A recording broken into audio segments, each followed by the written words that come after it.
আল্লাহর রহমতে এবং দেশবাসীর দোয়ায় আমরা ভালোভাবে গ্রুপ স্টেজ শেষ করে আমরা সেমিফাইনালে এসেছি। তো যে সময়টা আমরা এর মধ্যে পেয়েছি, আমরা ছেলেরা ভালোভাবে রিকভারি করেছে শারীরিক এবং মানসিকভাবে।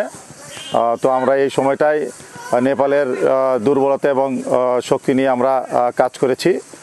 ছেলেরা পুরোপুরিভাবেই প্রস্তুত সেমিফাইনালের জন্য, এবং নেপাল ভালো টিম এবং আমাদের টিমও ভালো।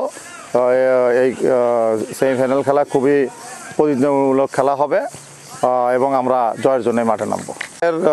আমরা সেমিফাইনালে গ্রুপ পর্ব শেষ করে যে সময়টা পেয়েছি সেটা আমরা পুরোপুরিভাবেই কাজে লাগিয়েছি। আমরা আমাদের যে বিপক্ষ দল নেপালকে নিয়ে আমরা কাজ করেছি। আমাদের নেপালের দুর্বলতা এবং তাদের শক্তির জায়গাগুলো নিয়ে আমরা কাজ করেছি, এবং আমাদের যে দুর্বলতাগুলো ছিল সেগুলো নিয়ে আমরা কাজ করেছি। আসসালামু আলাইকুম।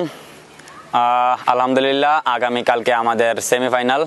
তো আমাদের আজকে সেমিফাইনাল আগে লাস্ট প্র্যাকটিস সেশন হয়েছে। তো আপনারা জানেন আমাদের আগামীকালকে সেমিফাইনালে আমাদের প্রতিপক্ষ নেপাল।